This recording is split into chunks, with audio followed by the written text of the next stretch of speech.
and I kind of felt like I had given it my all, like this way of life of doing the right thing and following the rules and sacrificing, and it didn't work out. I think I was primed for a rebellion. Welcome back to another episode of The Adversity Advantage. Today's guest is Molly Bloom. Molly is a keynote speaker. She's an entrepreneur and the best-selling author of Molly's Game, which was adapted into an award-winning film by Aaron Sorkin. Her book chronicles her journey from college student to LA waitress to building and operating the largest and most notorious private poker game in the world, where she made as much as $4 million per year. Her games featured hundreds of millions of dollars and included players like Leonardo DiCaprio, Ben Affleck, A-Rod, and Tobey Maguire. She has appeared on media outlets such as Ellen, Vice, the Los Angeles Times, NPR, and many others. So let's give a warm welcome to the highly inspirational and resilient Molly Bloom. Thank you so much. Thanks for having me. You have one of the most inspirational stories I've ever come across. And I don't think maybe a lot of my audience isn't familiar with the book or with the movie, but I think it's a good place for us to start with some context.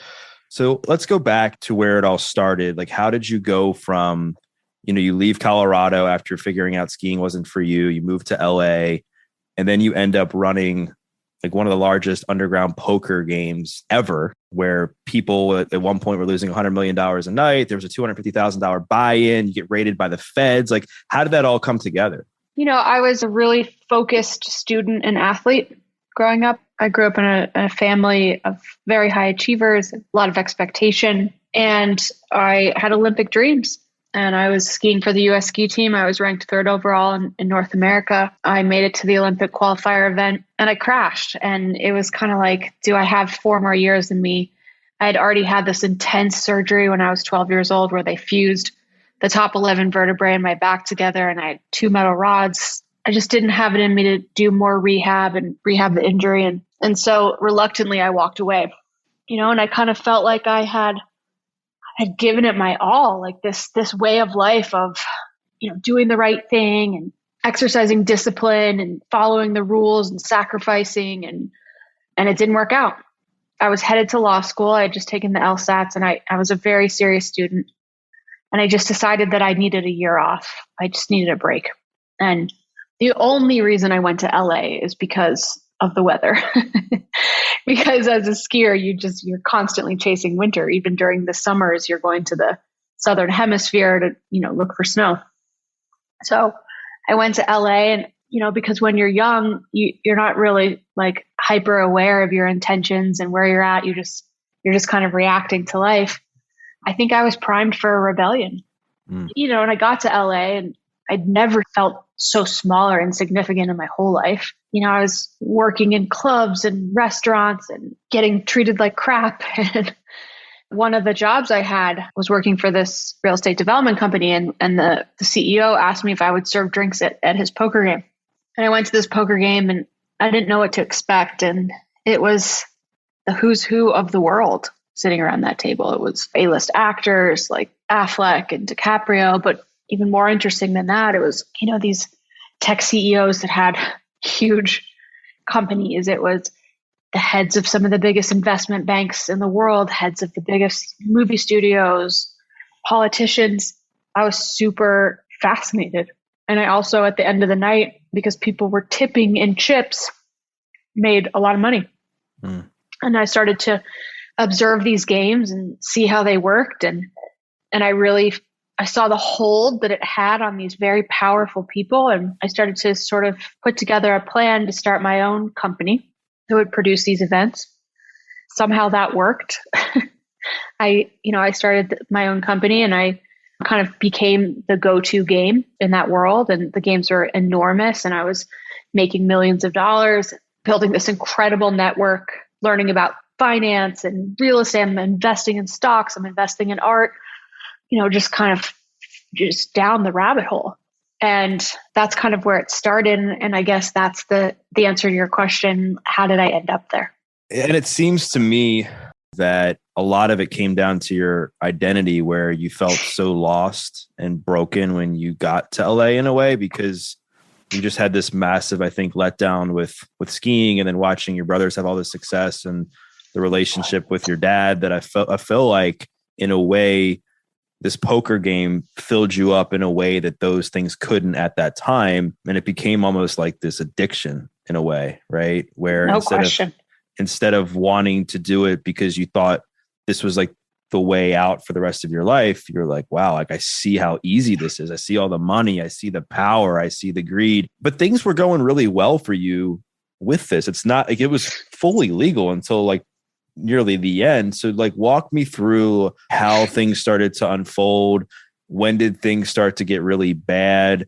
Where you started to get sloppy with the games and people were burning you and you had to move locations and then everything kind of toppled from there. Yeah, sure. And I think that your comments on it are absolutely right. And I think it started before the ski accident. I think somewhere around 12 or 13, I guess when I became aware of myself in the world and the expectations of other people in the world and started to believe the stories that the media said, like that you have to be this perfect person that's pretty and skinny and athletic and successful and sweet and, you know, all these things, all these expectations. And I don't know, I went from being this like really free, happy kid who was super present in the moment to being like in my head all the time and anxious and always trying to measure up and always trying to fill my cup with external stuff, you know, which we know isn't the way. But when I started running those poker games and started making all that money, I felt like someone, you know, I felt special. And that absolutely became a drug. No question about it. Because, you know, the plan was to get in, make millions of dollars at a really young age, learn this skill, build this network, and then do something more sustainable. So yeah, in the beginning, it was a dream. You know, it was so cool. It was a big adventure. And then as in any other industry, when you get successful, you start to gain enemies. You know, everybody wanted what I had and was trying to steal the players. And some of the players, and one player in particular in the game, felt like I was making too much money. And he had always kind of been the ringleader for these games around Hollywood. And in the beginning, he was super nice to me and I was a novice and I would learn from him. And then I became more skilled and more empowered. And he didn't like it. And he kept demanding that I cap the money I'm making and, you know, just stuff like that. And I wouldn't do it. This was my business. I had built this. I had traveled the world recruiting these players. I had put my own branding and spin on it.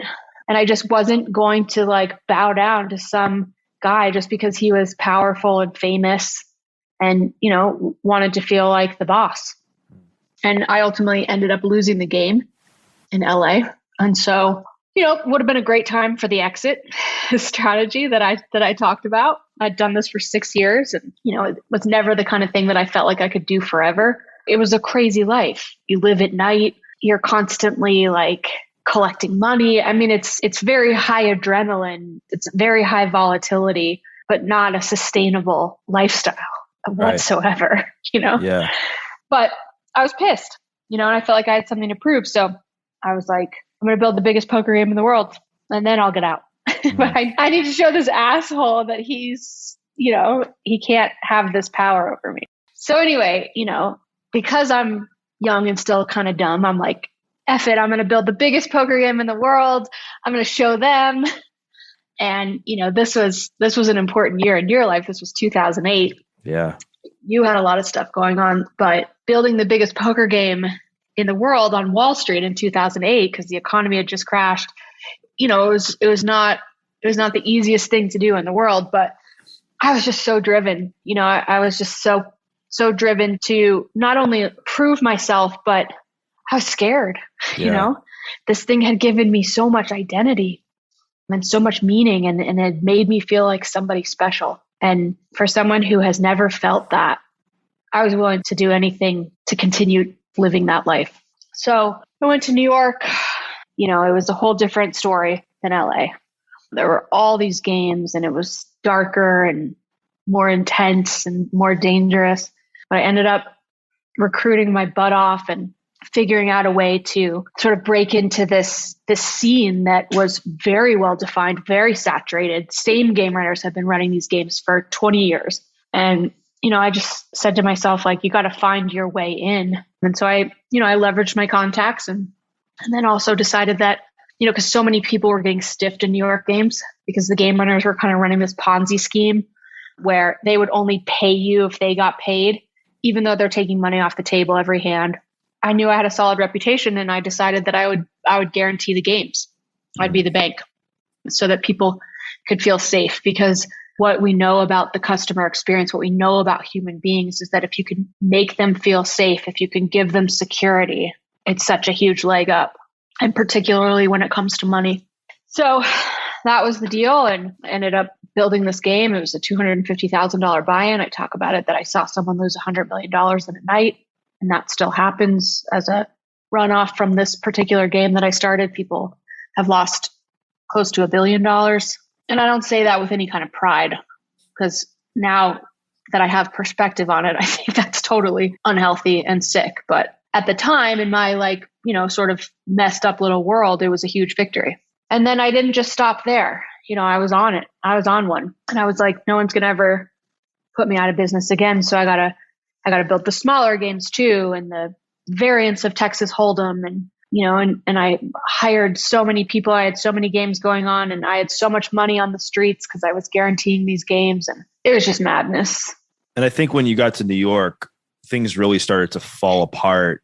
I think your addiction started to manifest itself in a pretty bad way. I think the greed, it seemed like, got the best of you, or now you were just so focused on proving these people in LA wrong, proving yourself right, that you let certain things slip away from you. You let certain members of the mob into your game, and you really didn't know what was going on. You were getting burned left and right for hundreds of thousands of dollars. When did things start to become illegal? There's what people don't know is most of what you were doing was legal. You made one small switch in the way you were paid, and that immediately made things illegal. Right. And I knew that I was doing that for sure. And you're absolutely right. I think in LA and in early days in New York, I had still really kind of known who I was and stuck to these core values of, I care about these people. I care about this game, and I care about my reputation and my name. And then it kind of somewhere along the way, and, it definitely coincided with heavier drug use and heavier drinking. And, I started worshiping different things, like above all, money, power. The drugs definitely relaxed my inhibitions, in terms of the risks I was willing to take and the moral decisions I was willing to make. Things started to get really crazy. So up until this point, I've been doing everything legally. I had this event planning company. I was paying my taxes, and I was operating on tips. I put that in quotations because basically I was in charge of whether you got a seat at this table. There's 9 seats. I was also in charge of whether how much credit you got. So people could walk in the door with nothing and walk out with $5 million. How would that work? If it's a player that I know super well and I have a financial history with, okay, I'm extending credit. If it's a brand new player, you got to post, or someone that I trust has to vouch for you. And the thing that kept me so safe, other than, doing my own research and vetting people, at least for most of my career, really extensively, was to stiff this game would be social suicide. These were people that were on CNBC in the morning, that they all did business together. They had huge reputations. If they stiffed a poker game, it could be in the New York Post. People are doing deals at the game. So to stiff this game would be social suicide. And that kept people pretty honest. But up until this point, I'd been doing everything legally, and the winners tipped, and they tipped a lot, and the numbers were huge. And then I got greedy, and I also got reckless in as much as I started taking bigger risks on people, putting people in seats that I wasn't so positive could pay if they lost, just really hoping they won. Kind of self-sabotage stuff, Yeah. And I started taking a rake, which means a percentage of each pot, which put me in violation of the law. But I still had a fair level of confidence that the consequences of that wouldn't be too terrible, because up until this point, poker was never brought up under this federal statute because of the language. The language in the federal statute that I could have potentially been convicted of said, this is about games of chance, not skill. So games of chance like blackjack. And poker is a game of skill. So it had continually been thrown out.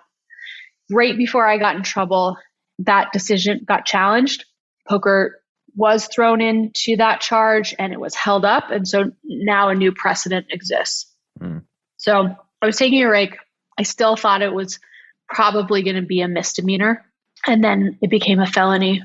And then things got ugly. Yeah, things got ugly pretty quick. You're in New York, you're running these games, you're getting stiffed, and then now you're taking a rake to kind of essentially make your money back and then make more money on top of that. And then the mob comes to you and essentially like wants a piece of the pie in exchange for protection. You say no. You end up getting jumped by somebody from the mob pretty badly. Yep. And then shortly after that, you're arrested. So walk me through, like, how does the story kind of end, and to the point where now you're getting indicted by the feds. They're coming in with automatic weapons. You're facing 90 years in prison. And Yeah. So the feds had put a confidential informant in my game because they were following these Russian guys who were playing.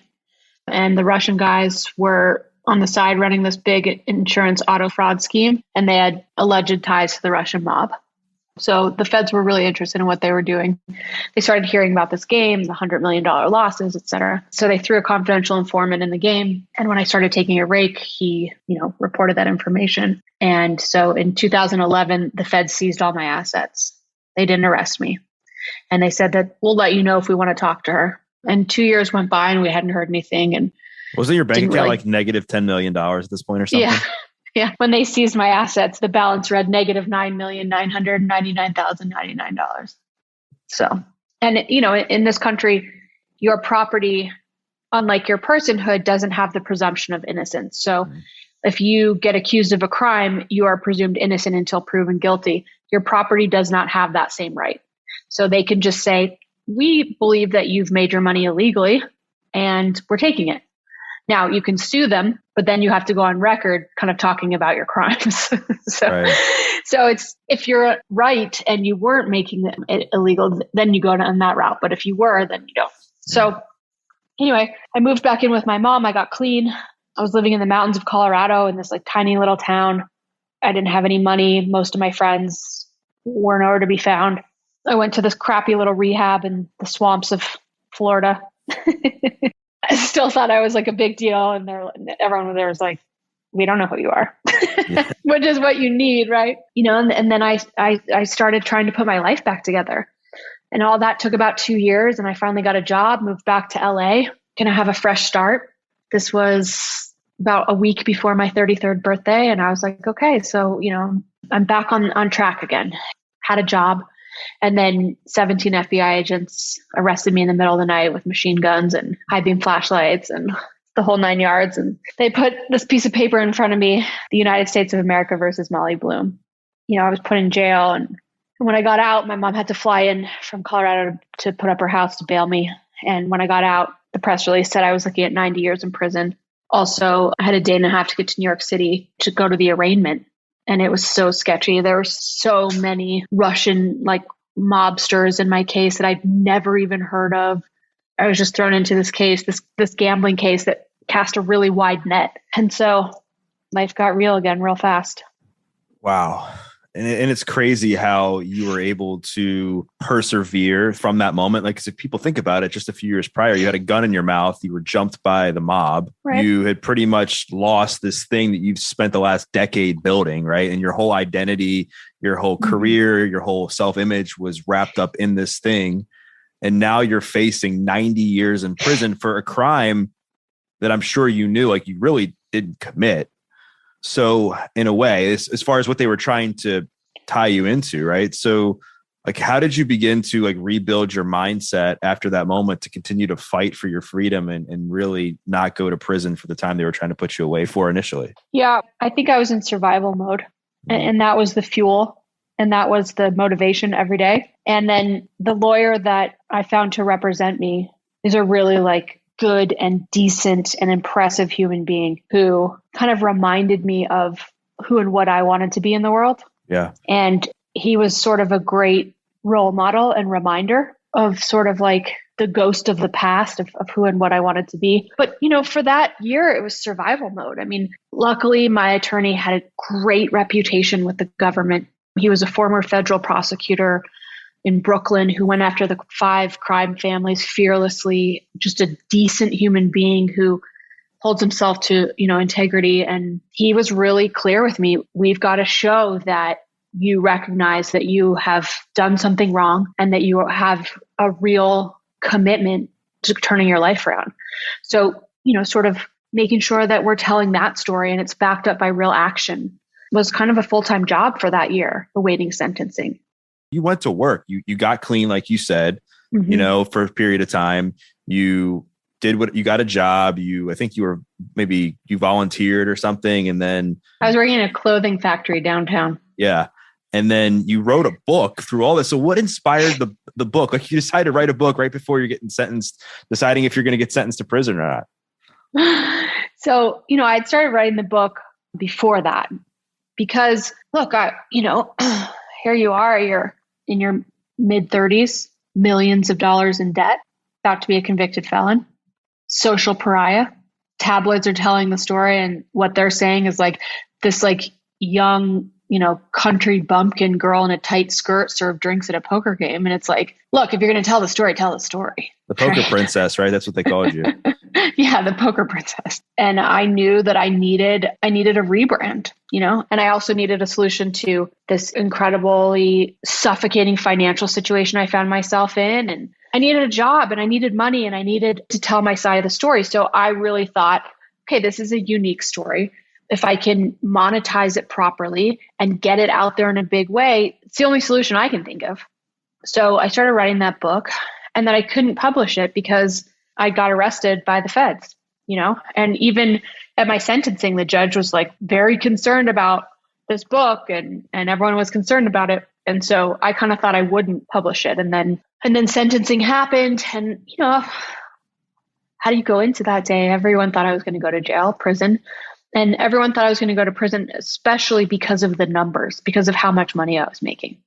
Because the government doesn't like to show that you can make these exorbitant numbers in an illegal way without making an example of you. So that's why everyone thought I was going to do some real time. But, the judge was really into the way I'd spent the year. And I think he really had a lot of trust in Jim. And then also a lot of the people from my case showed no contrition. They were sitting courtside at the Knicks games and, continuing to gamble and be in Vegas. And so that also worked in my favor. And I had really incredible character letters from judges and this woman who has this center for abused children and women that I did volunteer work with. And so it all worked in my favor, and I ended up not going to jail. But then you're like, okay, survival mode is over. And now it's just, how do I move forward? Right. Now I'm really screwed. You know what I mean? Now I'm a convicted felon and everyone knows it. And nobody wants to pick up my phone call. And I'm humiliated and ashamed. And by the way, again, started drinking and using again. Then I really had to kind of pull from within. Yeah. Because after something like that happens, what did I do? I just go back to my mom's house, to this little small mountain town, and no one's coming to save me. Right. And you can stay there forever, Yeah. So I want to dive into your addiction story more. So how did this initially start to manifest? Was addiction was like drugs and all the alcohol? Was that just there as part of the lifestyle of the poker game where people were doing it? Or were you doing this to numb pain and deal with some stuff that had continued to come up throughout this process? Ever since I was 12 or 13 years old, I guess I started to feel at war inside. I completely lived for accomplishments, and I felt extremely unworthy. I come from this really high achieving family. My brother's skill sets present at a young age. Jeremy was number one in the world in skiing at 18 years old. He won 3 world championships, competed in 2 Olympics, played in the NFL. My middle brother's a Harvard professor and a cardiothoracic surgeon at Massachusetts General, the Harvard Teaching Hospital. I mean, and then I also had the ism where I felt unworthy. I never felt good enough. It was extraordinarily painful. It haunted me. I couldn't figure out how to not be in pain or to be, sort of in that state of unworthiness. So for the first 22 years of my life, I tried to use accomplishment and success to ease that. And then I'll never forget, after I retired from skiing, the first time I did ecstasy. I'll never forget it, because it was like that voice was no longer there. That unworthiness was no longer there. I was no longer felt separate from people. I was just a part of. I just felt like it wasn't hard to be alive. And then, started my party lifestyle, which still ambition and success until the very end always came first. But you can believe that I was taking things to chase that feeling whenever I could. And what that looked like for me is, I would party with my friends at night, but then it became also Adderall, because Adderall allowed me to kind of like bypass the depression, and then Xanax, curbed that anxiety, and sleeping pills so that I could quiet my racing mind at night, and pain pills so that I could overcome whatever. So it was, I had this like very controlled, disciplined, almost like pill habit in which I said, this is, I was like, this is my solution for how I feel. And this is how I want to be in the world. I thought I could manage it. And we know what that looks like. Yeah. Tolerance goes up, toxicity stays the same. And you're around all these other people that have their own addictions. They're spending millions of dollars a night on a poker game. They're like, well, my addiction must not be that bad because I'm only, doing some ecstasy. I'm doing some Xanax. I'm doing a little bit of Coke. Yeah. I'm doing some sleeping pills. This guy just lost $100 million. Like, I can't be that bad, right? Yeah. And, I was in LA and everyone I knew partied like I partied. Right. And actually like didn't get up and get their shit done. Slept all day. So, right. It's like whoever you're surrounding yourself with. Yeah. Well, and I've heard you say that you got sober, kind of twice, I guess. And that you went to rehab when you first got notified by the feds, you moved back to Colorado. Yeah. And then I heard when you got sober the second time, which will be coming up on 5 years, I think soon here. Congratulations on that. You said you really had to start to do some of the inner work that came along with recovery. So what does that healing process look like for you over the last 5 years? Because you've been through a lot. Yeah. So this time when I got sober, it was about 8 months before the movie came out, because I knew that, I guess my whole life I was waiting for that thing that was going to make me stop feeling that way inside. Yeah. And man, Doug, I really thought it was going to be the movie, Right. Like, sure. Here's one of the most like prolific screenwriters of our time writing my life story. How does that not check the box for making you feel special, making you feel like someone? And it didn't do it. I'd worked so hard to create this second chance, because Aaron Sorkin didn't want to write the movie. No one wanted to write this movie. Everyone was afraid of this movie. And so I had to just relentlessly shop this project and get laughed out of rooms and have people tell me that no one's going to make it because there's so many powerful people and whatever. So like this was a journey to get this done. And the movie's going to come out in 8 months, and I'm still as bad of a drug addict as I ever was, and it wasn't going to fix it. And so I just said, there's got to be a different way. If this doesn't work, nothing's going to work. Right. Yeah. So I moved back to Colorado.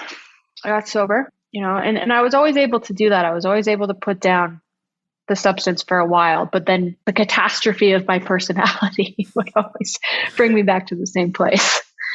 And I found a mentor or a sponsor, just a deeply spiritual woman who said a spiritual life is a practical life. It doesn't need to be this woo-woo situation. It's about becoming a woman of dignity and honor. It's about practicing these principles that you're going to learn about in all your affairs. It's about ceasing to make life completely about you, about how you feel, about your goals, about who you want to be, like starting to move away from the selfish life and into more of a life of service and a life of community. Finding her was so instrumental in my life. And she had something I wanted. She had this freedom about her. I could see that there was no inner anguish. There weren't layers. Her ego wasn't anywhere to be found. And she wasn't impractical. She was rational, and that was a big thing for me, because like a lot of people that I've met that practice certain types of spirituality or whatever, like it's just not for me. There's a lot of sort of impractical shit about it, and she was just very practical and very real and very free. And so I said to myself, I'm going to do what she says. And then I became part of a 12-step group, and and I started meditating, which I hated the idea of meditation.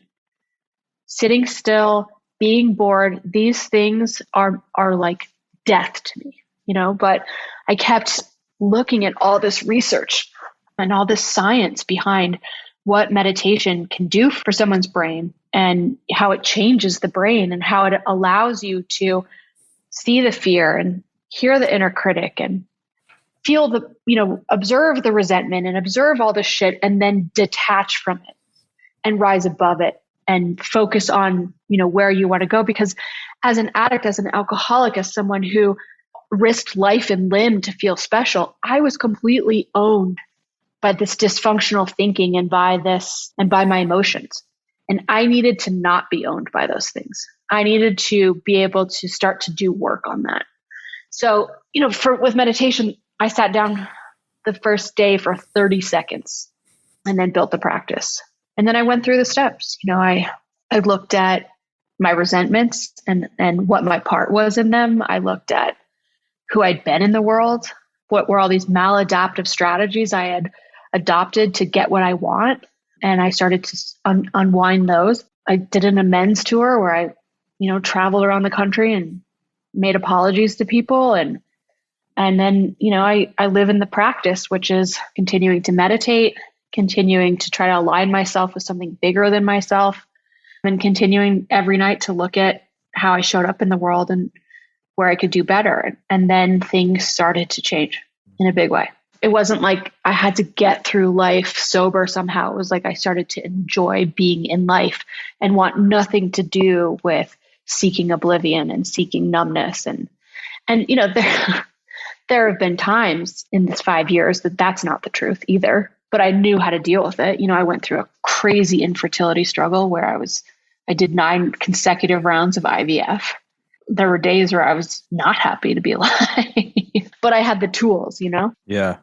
Well, gosh, and congrats to you on your recovery and your sobriety and being so open and sharing about all these things that you've had to get humble about and work on so that you can be who you are today. And now you're going to be a mom here shortly. As we're talking today, you're 6 months pregnant.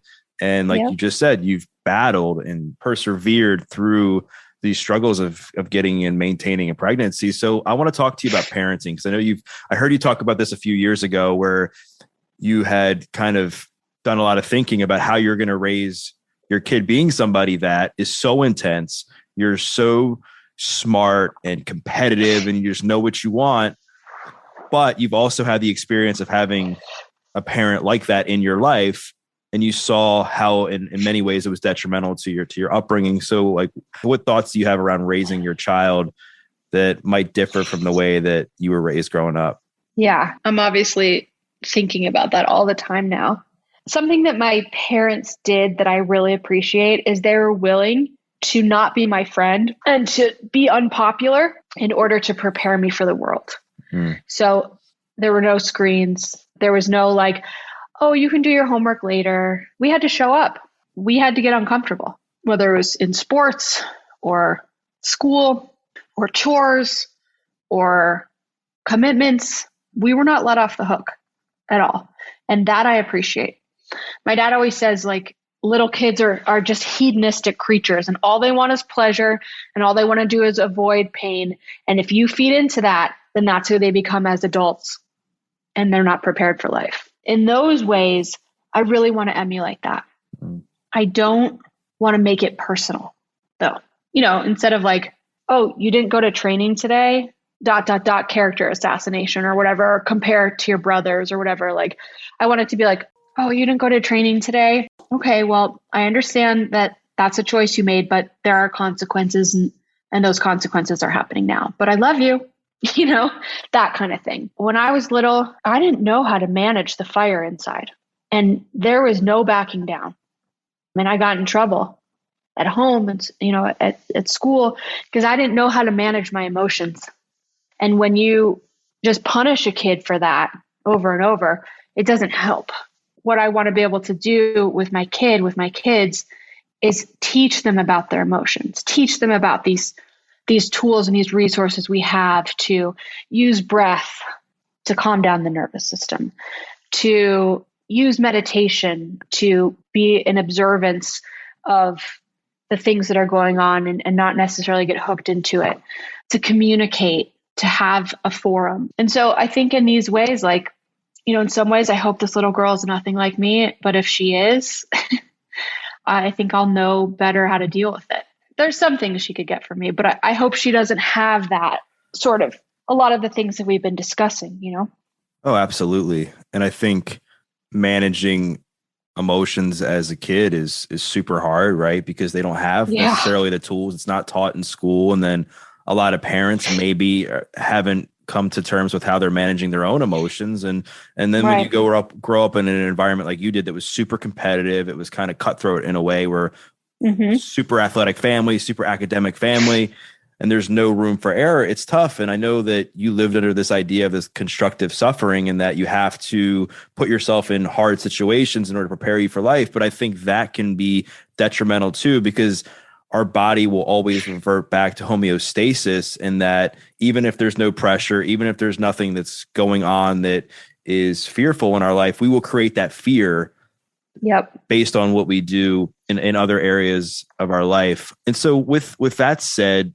I know that identity has played a massive role in your life, and the lack of the identity as well, where you had this identity that you were the skier, and then you lose that, and then you move to LA, your identity is wrapped up in going to law school, and then you don't do that, and then the poker, and then the movie, the book. Like where's your identity at now? Like, who is Molly Bloom?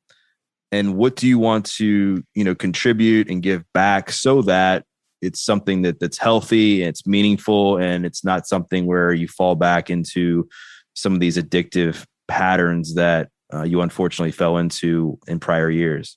Yeah, absolutely. Yeah, these are all great and hard questions.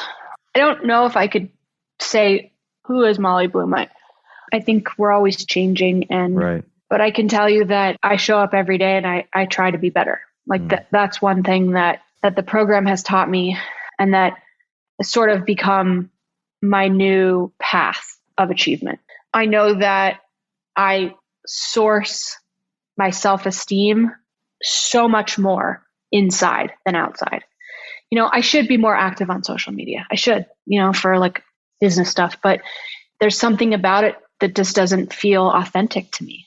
It feels like sort of how I used to be. And like, there are people that use it so well for their business and everything. But, for me, there's always this danger of like, here's my cup, I need you to fill it. And if you don't, I'm nothing. So I really spend a lot of time not in the public, and really sort of like more in introspection and in service. I sponsor a lot of women in the program. I mentor a lot of women around the world, young female entrepreneurs. This next chapter of my work life and my personal life is all about getting away from who is Molly Bloom. It's about, becoming a mother and transitioning to, it's not about you anymore.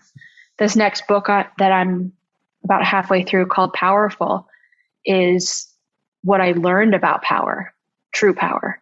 What I learned about how to kind of take these things that are very much a part of the human condition, and a particularly part of the human condition with women, and start to unwind those things and talk about the way back. And my life moving forward has to have some sort of meaning that is aligned with a higher purpose.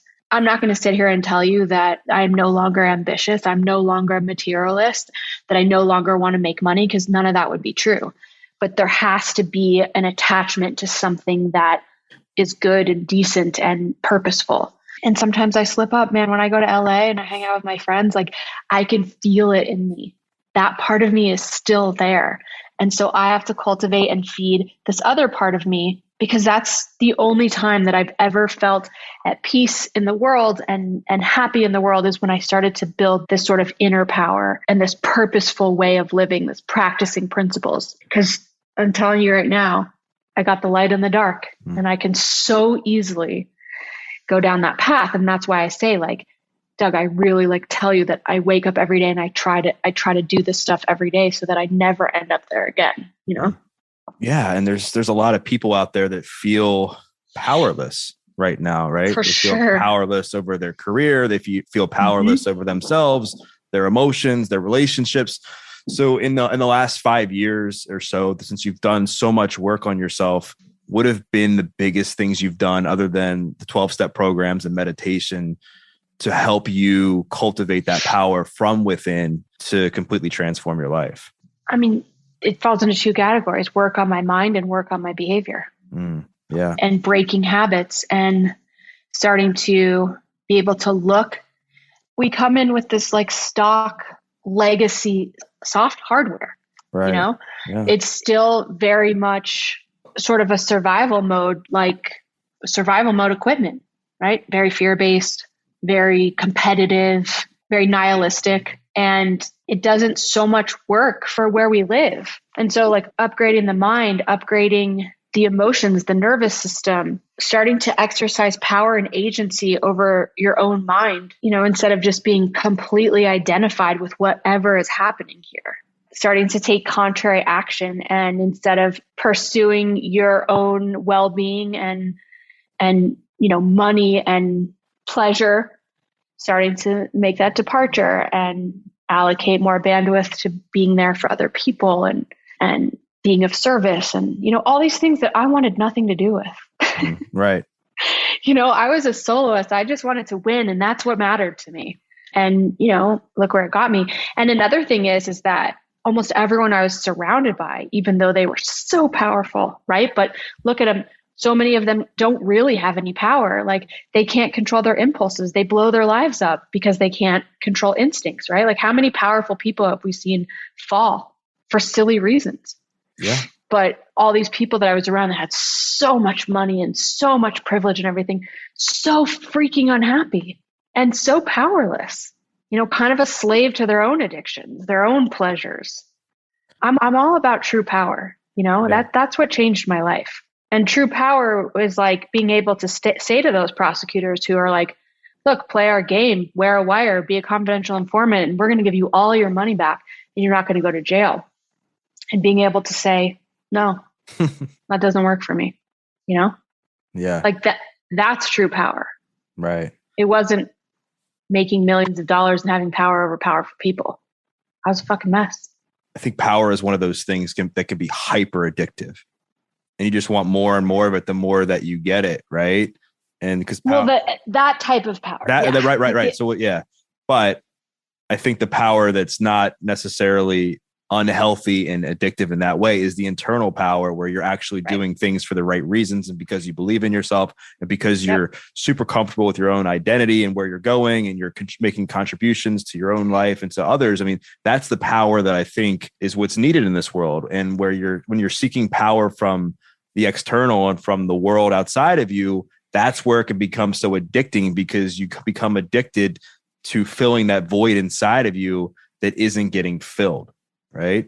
But it never works. No. It's just more and more and more, Yeah. Whereas this kind of power and also, starting to make that move away from just yourself and your own needs, then you start to get filled up. For sure. Yeah. One of the things I often tell people to do if they're having a bad day is to go to a Starbucks or go to their local coffee shop. I don't care if you drink tea, coffee, you want to get a bagel, whatever, and just buy the person in front of you or behind you a cup of coffee. Because 9 times out of 10, like what I found is that person, like they needed that for that day. And then what do? You feel amazing because you're like, wow, I just helped this person have an incredible day. And all I did was spend $2 or $3 or whatever. And it takes the attention off of whatever is going on in your life and it puts it onto somebody else in a meaningful way. And speaking, like, as we kind of come to the end of our conversation, I want to touch on something that I wanted to come back to, like your game and the game that you ran. A lot of it gets put in this negative context because of all the activity that went on around that, because of the feds getting involved and the mob and the illegal activity. But I think there was a lot of good that came from that and teachable moments that I think has served you well in who you are today and can be teachable to other people. So what were some of the things that, as you look back, that are tangible and transferable to other people who are listening to this that don't have experience? They have no idea like how they're going to make something work, but you were in that very same position and were able to do that yourself. So what would some tips, some practical advice for people listening? Yeah, I think people tend to think it's more complicated than it is. And I think it's back to basics. I think the first thing is learn how to make people feel important, special, heard, significant. The ways to do that are to learn how to be a good listener. And there are so few good listeners. Most people are listening, but thinking about the thing that they're going to say next, and just starting to learn how to like really cultivate true empathy and true concern for people's well-being and curiosity. You know, if you're not someone who's naturally empathetic, pretend like you're a social anthropologist and you're collecting data. Ask people questions about their life. Like, do you know how much people love to get asked questions about their life? Most people don't do that. Most people, especially in this day and age with social media and self-promotion, they're talking about themselves all day. Go deep with someone, figure out who they are, care about what they have to say. The other thing is when you're starting a business, the details matter. Look at every single detail you can possibly find and figure out a way to do it 1% better. Do a lot of observing and journaling about the current system and where you could make improvements, and then execute. Learn how to take calculated risks. Get really comfortable with doing a lot of research and due diligence.